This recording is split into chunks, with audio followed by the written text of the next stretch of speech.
화성교회 성도 여러분들 반갑습니다. 3교구를 담당하고 있는 이규성 목사입니다. 오늘은 예배모범 제6강이죠. 세례에 대해서 나눠보도록 하겠습니다. 강의 자료는 화성교회 홈페이지 들어가셔서 화성 나눔터에 교회 자료실을 보시면 화성 특강이라고 되어 있는 부분이 있습니다. 이 부분을 클릭하시면 제가 올려드리는 강의안을 다운받으실 수가 있습니다. 그 강의안을 따라서 같이 강의를 들으시면 좋겠습니다. 오늘 강의 순서를 한번 살펴보겠습니다. 오늘 강의 순서는 인트로, 그리고 첫 번째로 우리는 왜 세례를 받아야 하는가에 대해서 다루겠습니다. 그리고 두 번째로는 세례가 그러면 무엇인가, 세례의 의미, 그 목적, 용도에 대해서 함께 다뤄보도록 하겠습니다. 그리고 세 번째로는 세례는 누가 받을 수 있는가, 세례의 대상자가 누구인지를 함께 살펴보고, 마지막으로 기타 Q&A 여러 가지를 다루면서 오늘 강의를 마치도록 하겠습니다. 세례에 대해서 다루는 것은 양이 굉장히 많기 때문에 모두 다룰 수는 없고, 오늘은 예배 모범을 중심으로 해서 세례를 다룬다는 것을 명심하시고 따라오시면 되겠습니다. 여러분, 성례에 대해서 잠깐 나눠보도록 하겠습니다. 그리스도께서 제정하신 성례 몇 가지가 있죠? 그리스도께서 제정하신 성례는 세례와 성찬 두 가지가 있습니다. 그런데 왜 예배 모범에서 세례와 성찬을 다루고 있는 것일까요? 예배 모범 본문에서 세례 부분의 서두를 보면 알 수가 있습니다. 한번 읽어볼까요? 세례는 필요 없이 늦추어서는 안 되며 어떤 경우라도 개인이 행해서는 안 된다. 하나님의 비밀을 맡은 청지기로 부르심을 받은 목사에 의하여 행해져야 한다. 또한 사적인 장소에서 사적으로 행해서는 안 되며 공예배 장소에서 회중 앞에서, 즉 사람들이 가장 편하게 보고 들을 수 있는 곳에서 행할 것이다. 이렇게 적혀 있죠. 세례와 성찬은 주님께서 교회에 명하신 성례이죠. 그렇기 때문에 개인이 아무리 신앙심이 좋다고 해도 아무렇게나 행할 수 있는 것이 아닙니다. 교회가 공적으로 공예배에서 베풀어야 하는 것이죠. 그러니까 세례와 성찬은 부득이한 일이 아니고서는 교회가 공예배에서 예배 순서 중에 하나로 시행하는 것이기 때문에 예배 모범에서 다루고 있는 것입니다. 그리고 지난 강의를 통해서 특히 두 번째 강의에서 여러분들이 들으셨듯이 성례는 단순히 많은 예배 순서 중에 하나가 아니죠. 성례는 말씀과 함께 예배의 가장 중요한 요소, 예배의 핵심이기도 합니다. 그래서 성경 봉독과 설교는 듣는 말씀이라고 한다면 성례는 보는 말씀, 보이는 말씀이라고도 했죠. 말씀의 사역으로 거듭난 사람이 세례를 받게 되는 것이고, 그리고 세례를 받아서 그리스도와 연합한 사람이 성찬에 참여하는 것입니다. 그래서 하나님께서는 말씀과 성례를 통해서 신자들에게 은혜를 베푸시는데, 그래서 우리 믿음의 선배들은 이 말씀과 성례를 뭐라고 불렀냐면 은혜의 방편이라고 불렀습니다. 여러분, 여기까지만 생각해 봐도 성례가 참 중요하다는 것을 알 수 있죠. 그런데 우리가 생각을 해보면 오늘날 예배에 있어서 성례가 참 많이 약화된 것을 생각해 볼 수가 있습니다. 참 안타까운 일이 아닐 수 없죠. 그래서 우리는 교회의 방침을 따라서 성례에 참여하면서도 평소에 부지런히 성례의 의미를 살피고 또 열심히 공부해서 성례의 의미를 잘 알고 성례에 참여하시면 좋겠습니다. 자, 그럼 세례에 대해서 함께 나눠보도록 하겠습니다. 여러분은 세례를 언제 어떻게 받으셨나요? 저는 중학교 2학년 때 다니던 교회에서 학습을 받고 그리고 6개월 후에 세례를 받았습니다. 당시에 3주 정도에 걸쳐서 학습을 받고 또 6개월이 지난 다음에 또 3주에 걸쳐서 세례 교육을 받았지만 안타깝게도 기억에 남는 것은 거의 없었습니다. 제 문제겠죠? 그런데 지금 기억으로는 복음과 관련된 어떤 내용이었던 것 같은데 자세히 기억에 남지는 않습니다.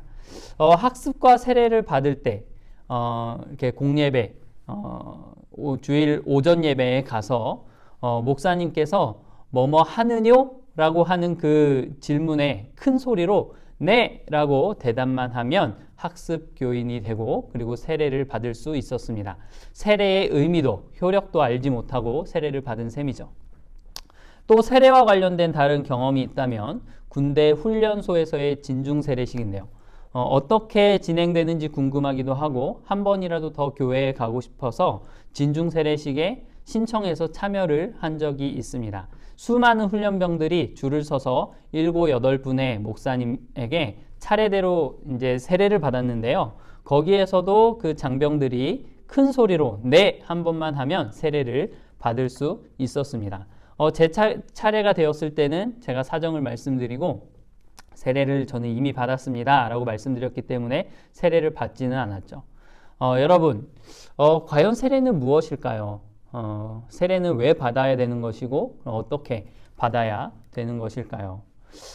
여러분, 지상대명령이라고 알고 계시죠? 지상대명령. 저는 지상대명령이라는 말을 처음 들었을 때 이 지상에 대해서 주님께서 명령을 내리신 것이기 때문에 지상명령인가 싶었는데 그게 아니라 지극히 큰 대명령, The Greatest Commission이라고 해서 지상대명령이라고 불렀습니다. 마태복음 28장 19절 20절이죠. 같이 한번 읽어볼까요? 그러므로 너희는 가서 모든 민족을 제자로 삼아 아버지와 아들과 성령의 이름으로 세례를 베풀고 내가 너희에게 분부한 모든 것을 가르쳐 지키게 하라. 볼지어다 내가 세상 끝날까지 너희와 항상 함께 있으리라 하시니라.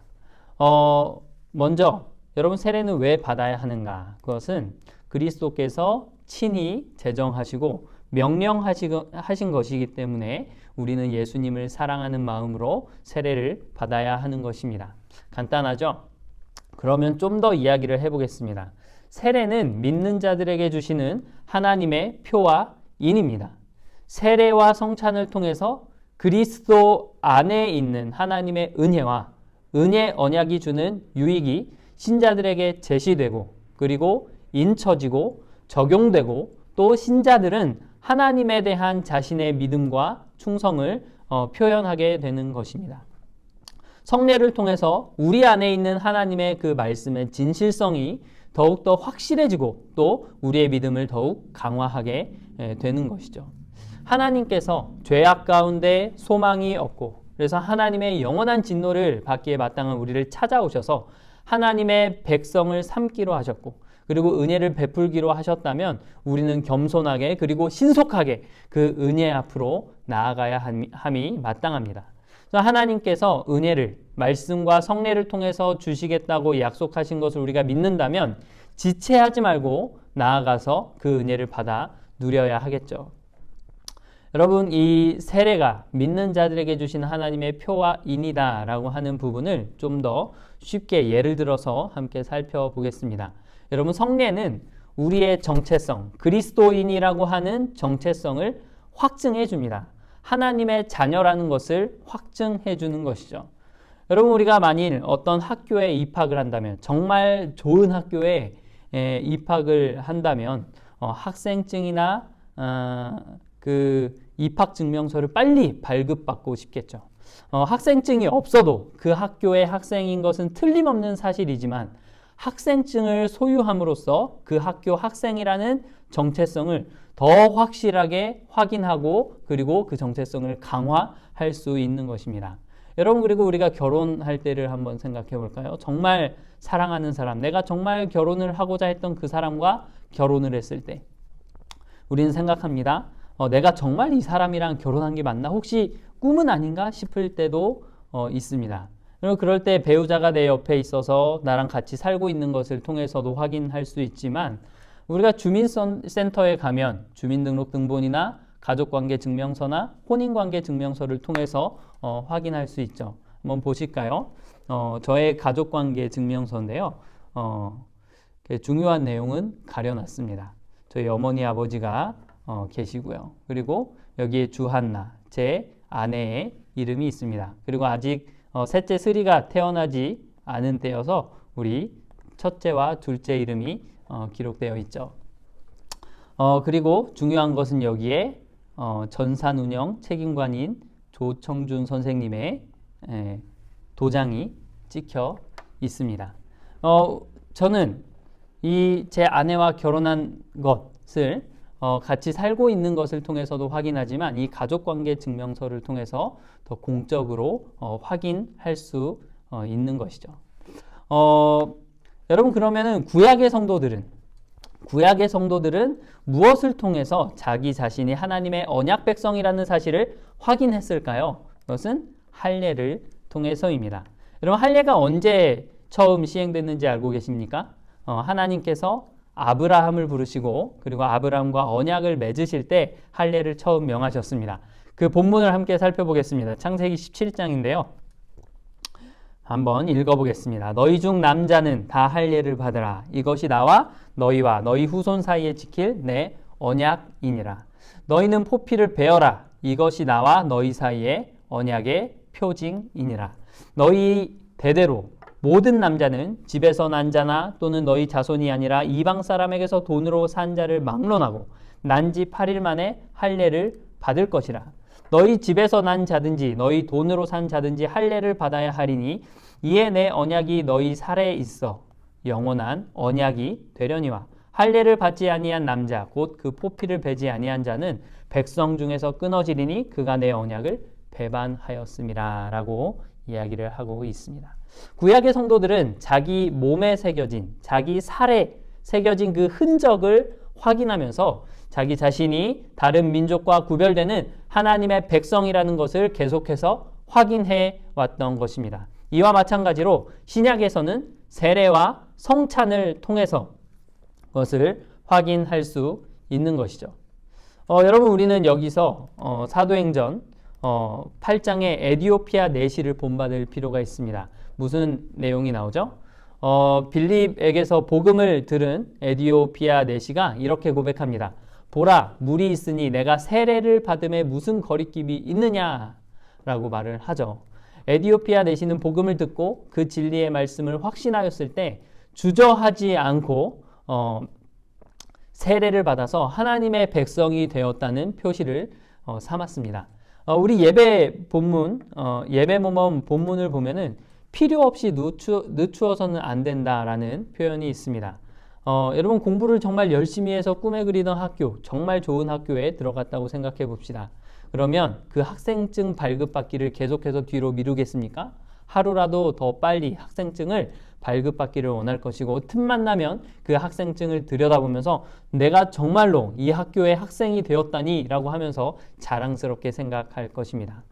물론 우리가 세례를 받을 때에 자신의 죄에 대해서 정말로 깊이 뉘우치지 않고 예수 그리스도만을 구주로 여기지 않음에도 불구하고 자신에게 주어지는 어떤 유익 때문에 또는 가벼운 마음으로 세례를 받아서는 안 되겠죠. 그러나 우리가 진정으로 우리 죄에 대해서 회개하고 또 예수 그리스도만이 우리의 소망이시고 또 우리의 구세주가 되신다는 사실을 인정하고 있다면 세례 받기를 주저해서는 안 될 것입니다. 자, 그러면 세례가 무엇인지 우리 함께 이어서 나눠보도록 하겠습니다. 세례는 무엇일까요? 세례의 재정과 본질과 용도와 목적에 대해서는 제가 올려드린 강의안을 다 주의 깊게 읽어보시면 되는데요. 거기에 보시면 그것을 요약하자면 이렇습니다. 이 예식은 우리 주 예수 그리스도께서 제정하신 신약의 성례로서 은혜 언약, 그리스도께 접붙임 바 된 것, 그리스도와의 연합, 죄사함을 받은 것, 거듭남, 양자됨, 영원한 생명에 대한 인입니다. 이렇게 기록되어 있습니다. 이 7가지를 다 살펴보지는 않겠고요. 몇 가지만 좀 살펴보도록 하겠습니다. 여러분 은혜 언약 알고 계시죠?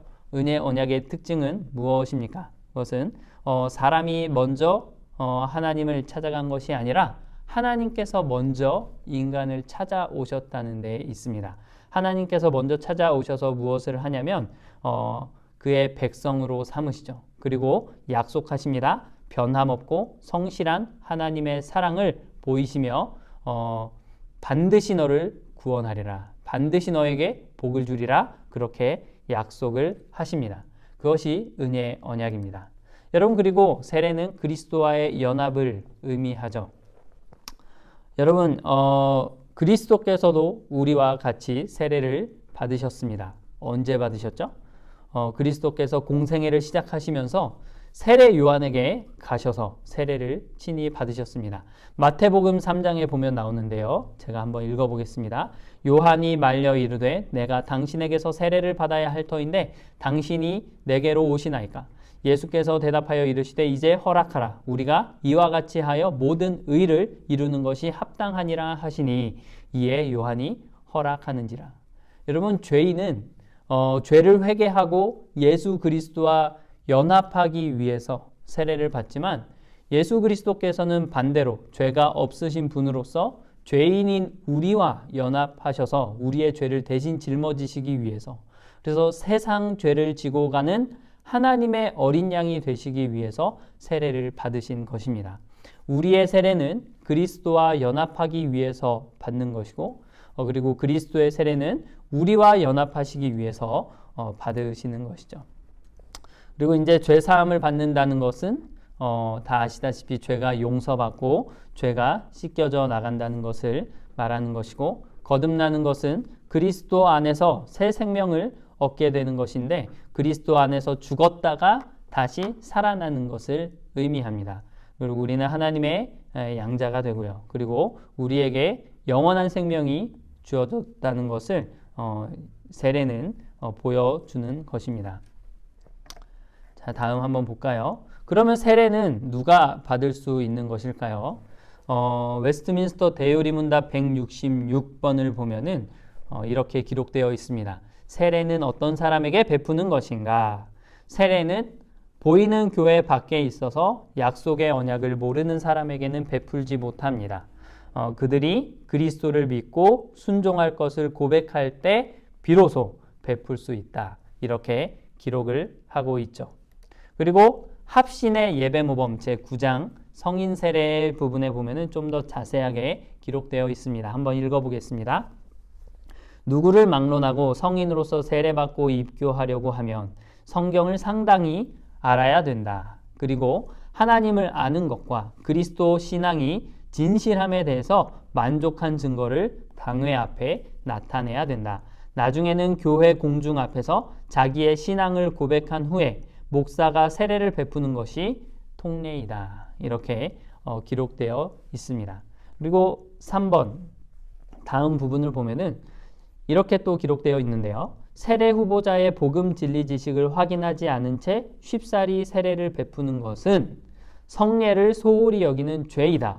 그것은 결국 교회를 부패케 하는 결과도 가져온다. 이렇게 또 기록하고 있습니다. 세례는 우리가 마음대로 베푸는 것이 아니라 그리스도의 명령에 따라 삼위 하나님의 이름으로 베푸는 것이기 때문에 우리가 함부로 세례를 베풀어서는 안 되죠. 교회에서 충분히 복음을 전하고 성경을 가르친 후에, 그리고 삶과 고백을 통해서 그 중생한 증거를 확인한 후에 세례를 베풀어야 하는 것입니다. 그렇지 않다면 우리가 조금 더 인내하면서 기도해주고 기다려주고 그리고 가르치면서 또 그 중생한 증거가 나타날 때까지 기다려야겠죠. 그렇지 않으면 우리 합신 예배 모범에 기록된 것과 같이 결국에는 교회를 부패하게 하는 결과를 가져오게 될 것입니다. 성인의 경우에는 이렇고요. 유아의 경우에는 좀 다릅니다. 웨스트민스터 대유리 문답 166번 항목을 이어서 읽어보면 이렇게 나와 있습니다. 양 부모가 혹은 부모 중 한 사람이 그리스도를 믿고 순종하기로 고백할 경우 그들의 자녀는 언약 안에 있는 것으로 간주하여 세례를 받게 한다. 유아의 경우에는 양 부모가 혹은 부모 중에 한 사람이라도 그리스도를 믿고 순종하기로 고백했다면 그 자녀 역시 언약 안에 있다고 간주를 해서 세례를 받게 하는 것입니다. 아직 언어를 구사하지 못하고 인지 능력이 부족하여서 사리 분별을 하지 못하는 영아라 하더라도 부모의 신앙에 근거해서 세례를 베푸는 것이죠. 그런데 우리가 이것을 들었을 때에 찝찝한 부분이 남죠. 어떻게 신앙을 고백하지 못하는 영유아에게 구원의 표와 인이 되는 세례를 베풀 수 있는가 하는 것입니다. 그러면 우리는 성경을 살펴보면서 유아 세례가 정말 성경이 명하고 있는 것인가, 유아 세례는 정말 우리가 베풀어도 되는 것인가 살펴보면 되겠죠. 예배 모범에 보면은 이렇게 기록되어 있습니다. 이 약속은 신자와 그 후손에게 주신 것으로서 교회 안에서 태어난 신자의 자손과 후손은 그들의 출생과 동시에 언약에 참여하므로 그 인치심에 참여할 권한이 있고 복음 아래서 교회의 외적인 특권에 참여하는 권한을 가지며 구약시대의 아브라함의 자손보다 못하지 않습니다. 은혜 언약은 그 본질상 같기 때문입니다. 그리고 하나님의 은혜와 신자들에 대한 위로도 이전보다 더욱 풍성해집니다. 하나님의 아들께서는, 예수님께서는 자기 앞으로 나온 어린아이들을 용납하시고 그들을 안으시고 복주시면서 하나님의 나라가 이런 자의 것이니라 라고 말씀하셨습니다. 그러므로 자녀들도 세례에 의해서 보이는 교회의 품으로 엄숙하게 받아들여져야 하며 세상과 구별되어 신자들과 연합되어야 합니다. 이렇게 기록되어 있습니다. 이 부분에서 이 아브라함의 자손들보다 더 못하지 않다는 것, 그리고 하나님의 은혜와 신자들에 대한 위로가 이전보다 더욱더 풍성하다는 것을 좀 함께 살펴보겠는데요. 구약의 할례와 신약의 세례를 좀 비교해 보도록 하겠습니다. 구약의 할례는 이스라엘 사람 중심으로, 유대인 중심으로 베풀어졌죠. 그러나 신약의 세례는 만국 백성 누구나 받을 수 있도록 제정하셨습니다. 민족적인 부분에 있어서 확장이 일어났죠. 그리고 구약의 할례는 남자만 받을 수 있었지만 신약의 세례는 남녀 모두 받을 수 있게 되었습니다. 성별에 있어서 확장이 일어났죠. 그리고 구약의 할례는 난지 8일 만에 8일이 되는 그 날에 베풀어야 하는 것이었지만 신약의 세례는 언제나 믿음을 고백하면 줄 수 있는 것이 되었습니다. 시간의 확장이 일어났죠. 그리고 방식에 있어서는 생식기 포피를 자르는 방식에서 침례나 세례로, 그러니까 방식이 훨씬 유연해지고 간단해졌습니다. 이렇게 구약의 할례와 신약의 세례를 비교해보면 그 은혜가, 그 위로가 더 확장된 것을 볼 수 있습니다. 그런데 여러분 한번 생각해 볼게요. 유아가 가능했던 구약의 할례, 난지 8일 만에 그 어린아이에게 할례를 베풀었었는데요. 그러면 신약의 세례는 유아에게 베풀 수 없는 것일까요? 이전보다 더 풍성한 은혜라고 할 수 있을까요? 네. 예배 모범이 가르치는 대로 이 신약의 은혜는 구약의 아브라함의 자손들보다 못하지 않고, 그리고 하나님의 위로와 그 은혜가 더욱더 풍성해졌기 때문에 우리는 이 구약의 할례와 신약의 세례를 비교하면서 유아 세례가 가능하다라는 결론을 내릴 수 있는 것입니다. 자, 그럼 다음 내용을 한번 살펴보도록 하겠습니다. 세례를 행할 때 사용하는 물은 무슨 의미가 있나요? 예배 모범 본문을 함께 살펴보겠습니다. 세례 시에 사용하는 물은 원죄와 자범죄의 모든 죄책을 제거하는 그리스도의 피와 우리의 죄된 본성의 부패와 죄의 지배에 맞서 거룩하게 하시는 그리스도의 영의 효력을 나타내고 상징합니다. 침례나 물을 뿌리는 것, 그리고 물로 씻는 것은 그리스도의 피와 공로로 죄가 깨끗하게 되었음을 상징합니다. 더불어 죄 죽임과 함께 그리스도의 죽으심과 부활의 덕택으로 죄로부터 새 생명을 얻었음을 상징합니다. 세례를 행할 때 사용하는 물은 이런 의미가 있다고 예배 모범에서 기록하고 있습니다. 여러분, 그러면은 세례는 반드시 물로 해야 되는 것일까요? 혹시 기름이나 맛이 좋은 음료수나 다른 어떤 액체를 가지고 해서는 안 되는 것일까요? 안 됩니다. 반드시 물로 해야 합니다. 왜냐하면 성경이 그렇게 명하고 있기 때문인데요.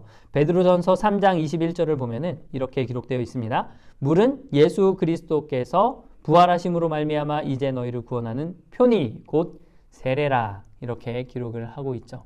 예수님께서도 물로 세례를 받으셨고, 그리고 사도들도 다 물로 세례를 베풀었습니다.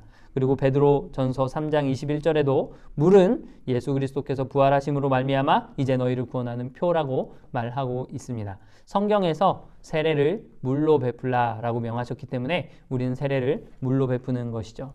그러면 어떤 물을 사용해야 하는 것일까요? 대한예수교 장로회 합신 총회에서 판매하는 물이 있어서 그런 것을 가져다가 사용해야 할까요? 안타깝지만 그런 물은 없습니다.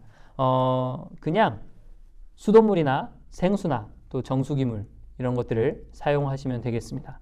로마 카톨릭에서는 세례식 때 사용하는 물을 성수라고 해서 거룩한 물이라고 해서 미리 거룩하게 구별된 물이어야 한다고 생각을 했습니다. 그런 생각들은 잘못된 것이죠.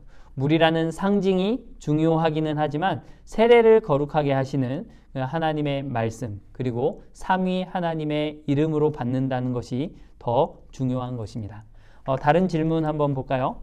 여러분, 세례는 침례의 방식으로 해야 되는 것일까요? 침례교에서는 침례의 방식만을 인정하고 있는데요. 자, 오늘 예배 모범에서 이 부분을 함께 읽어보겠습니다. 그리고 나서 목사는 아이의 이름을 묻고 대답을 듣고 나면 그 아이의 이름을 부르면서 다음과 같이 말한다. 내가 성부와 성자와 성령의 이름으로 세례를 주노라. 이렇게 말하면서 목사는 아이에게 물로 세례를 베푼다. 다른 어떤 의식을 추가하지 않고 아이에게 물을 흘리거나 뿌리는 것만으로도 그것은 합법적일 뿐 아니라 충분하고 가장 적합한 방식이다라고 이야기를 하고 있습니다. 그리고 또 웨스트민스터 신앙고백서 제28장 세례에 관하여를 보면 이렇게 기록되어 있는데요. 수세자를 물속에 잠기게 할 필요는 없다. 그 사람에게 물을 붓거나 뿌림으로써 세례를 올바르게 시행할 수 있다라고 기록하고 있습니다. 우리가 좀 생각해 볼 부분이 있는데요. 침례교에서 말하는 것처럼 그 침례의 방식으로 세례를 주는 것은 이 세례의 의미 중에서 어떤 부분을 더 강조를 하는 것일까요? 그것은 예수 그리스도와의 연합, 그러니까 예수 그리스도와 함께 죽었다가 다시 살아나는 것, 거듭나는 부분을 더 강조하는 그 방식입니다. 그러면 물을 흘리거나 뿌리는 방식은 세례의 의미 중에서 어떤 부분을 더 강조하는 것일까요? 죄를 씻으시는 은혜, 죄를 용서하시는 그 은혜, 그리고 성령께서 우리 가운데 임하시는 것, 하늘로부터 하나님의 은혜가 우리에게 임하는 것을 더 강조하는 방식입니다. 그러니까 우리가 아무 방식이나 취해도 되는데 침례의 방식은 제약이 많이 따르죠. 준비할 것도 많이 있습니다. 그렇기 때문에 교단적으로 더 유연하고 간편한 그 물을 뿌리는 방식을 권면하고 있는데 우리가 그 권면을 따라서 그 방침을 따라서 그런 유연하고 간편한 방식을 따르면 되겠습니다. 만일 누군가 침례의 방식만이 유효한 세례의 방식이라고 한다면 그것은 잘못된 것입니다. 다음 문제 한번 보겠습니다. 세례를 받아야만 구원을 받는 것인가요? 이것도 예배 모범의 한 부분을 함께 살펴보겠습니다. 이렇게 기록되어 있습니다. 외적인 세례는 구원에 반드시 필요한 것은 아니므로 비록 유아가 세례를 받지 못하였다고 해도 받을 수 있는 때와 장소가 있었는데 그리스도의 규례를 멸시하거나 무시하지만 않았으면 유아가 멸망의 위험에 빠지는 것도 아니고 부모에게 죄가 되는 것도 아닙니다. 이렇게 기록되어 있습니다.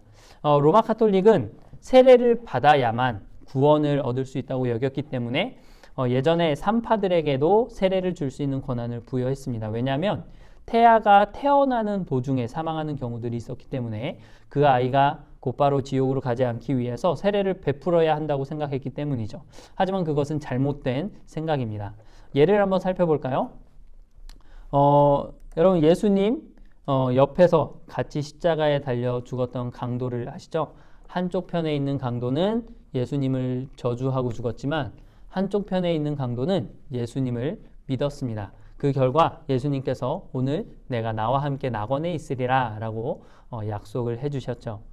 생각해보면 이 십자가상에서 구원받은 이 강도는 세례를 받지 못했습니다. 그럼에도 불구하고 구원을 받았죠. 반면에 사도행전에 보면은 마술사 시몬이 나오는데 이 마술사 시몬이 나오는 이 본문의 전후 관계를 살펴보면 이 마술사 시몬도 세례를 받은 세례교인인 것을 확인해 볼 수 있습니다.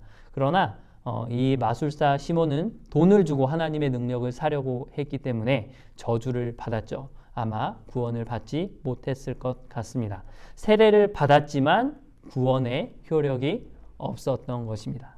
우리가 생각을 해보면 세례는 구원을 드러내주는 표와 인이 되지만 세례를 반드시 받아야만 구원을 받는 것은 아니죠. 오히려 세례를 받지 못한 상태라 하더라도 정말로 믿음을 가지고 정말 예수 그리스도를 자신의 구주로 고백하는 사람이라면 구원을 받을 수 있는 것입니다. 구원은 오직 믿음으로, 오직 은혜로, 오직 예수 그리스도로만 받는 것입니다.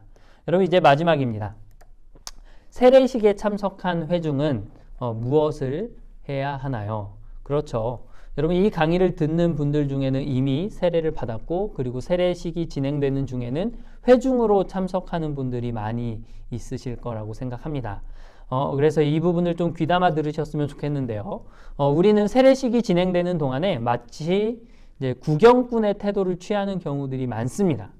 심지어 유아 세례를 베풀 때에는 아이가 울거나 웃거나 하는 그런 반응을 따라서 웃고 또 귀여워하는 정도의 그런 태도를 취하고 끝나는 경우들이 있습니다. 여러분, 세례식에 참석하는 회중은 무슨 역할을 하고 또 어떤 마음으로 참석해야 될까요? 한번 본문을 볼까요? 세례에 대한 부분 첫 번째 부분인데요. 처음 부분인데요. 사적인 장소에서 사적으로 행해서는 안 되며 공예배 장소에서 회중 앞에서 즉 사람들이 가장 편하게 보고 들을 수 있는 곳에서 행할 것이다. 여러분, 왜 그럴까요? 왜 많은 사람들 앞에서 세례를 베푸는 것일까요? 그것은 세례를 지켜보고 있는 그 회중이 증인이자 한 가족이기 때문입니다. 세례식 때 참여하고 있는 모든 사람도 세례식에 실제로 참여하고 있는 것입니다. 거기에는 책임과 의무가 따르죠. 세례를 받는다는 것은 교회의 회원이 된다는 것이기 때문에 교회 공동체의 책임이 따르게 됩니다. 이제 세례를 받아서 새롭게 회원이 되는 사람이 세례 때 서약한 대로 믿음의 생활을 이어갈 수 있도록 도와야 할 책임이 주어지는 것이죠. 또한 유아 세례를 받은 아이에 대해서도 책임이 주어지는데요. 그 아이의 부모와 함께 그 아이가 장성하여서 입교할 때까지 신앙에 대해서 함께 양육해야 되는 책임이 있는 것입니다. 그러니까 우리 교회에 있는 유아 세례를 받은 아이들을 우리 모두가 함께 신앙으로 양육해야 되는 책임이 있는 것이죠. 부모와 주일학교 전도사님, 주일학교 교사만이 그 아이에 대해서 책임을 가지고 있는 것이 아니라 우리 온 성도가 그 한 아이 한 아이의 그 영적인 교육을 우리가 담당하고 있다는 것을 기억해야 합니다. 예배 모범에 보면 또 이런 권면의 내용이 나옵니다. 목사는 참석한 모든 사람에게 다음과 같이 권면한다. 여러분 각자가 세례 받은 때를 회고해 보십시오. 그리하여 하나님과의 언약을 배반한 죄를 회개하고 믿음을 불러일으키며 세례와 세례를 통해 하나님과 당신의 영혼 사이에 인친 바 된 언약을 향상시키고 바르게 하십시오. 여기에서 잘 이해가 되지 않는 부분이 이 향상시킨다라는 부분이죠. 세례와 세례를 통해 하나님과 당신의 영혼 사이에 인친 바 된 언약을 향상시켜라. 잘 이해가 되지 않죠. 세례를 향상시킨다? 무슨 뜻일까요? Improve your baptism. 영어로 봐도 무슨 말인지 잘 모르겠습니다. 제가 간단하게 설명드리겠습니다. 이 세례를 향상시키는 방법에 대해서는 웨스트민스터 대요리 문답 제167 문답에 기록되어 있으니 참고하시기를 바라고요. 제가 간단하게 설명드리겠습니다. 여러분, 세례를 처음 받을 때에 우리가 세례의 의미를 잘 알고 받아야 하지만 미성숙할 때 받게 되기도 합니다. 그렇죠? 미성숙할 때 받은 세례라 하더라도 세례를 다시 받을 필요는 없습니다. 세례는 일평생 한 번 받는 것으로 충분합니다. 우리는 오히려 다른 사람이 세례를 받는 것에 증인이 되고 세례식에 참여함으로써 자신의 세례 역시 향상시키고 개선시킬 수 있는 것입니다. 믿음으로 다른 사람이 받는 세례를 유심히 살피고 그리고 마음을 다해서 그 세례의 증인이 되고 또 세례의 의미를 다시 기억하고 마음 깊이 새겨나갈 때 우리는 우리의 세례를 우리 평생에 개선해 나갈 수 있는 것이죠. 그뿐만 아니라 교회에서 행하는 이 세례식이 더욱더 주께서 뜻하신 바에 가깝게 행할 수 있게 되는 것입니다. 우리는 그렇게 함으로써 마음 다해 세례식에 계속해서 참여함으로써 우리의 세례를 향상시켜 갈 수 있는 것입니다. 강의를 마치겠는데요. 우리 사랑하는 화성교회 성도 여러분, 앞으로 교회에서 세례식이 시행될 때에 세례의 의미를 더 잘 알고 그리고 또 더욱더 바른 마음가짐으로 임할 수 있으면 좋겠습니다. 이런 제 강의가 많이 부족했는데요. 시중에 나와 있는 좋은 책들을 많이 참고하시고 또 앞으로 교회에서 진행되는 여러 성경 공부에 적극적으로 참여하셔서 앞으로 끊임없이 그리고 더 깊이 알아가시기를 바랍니다. 감사합니다.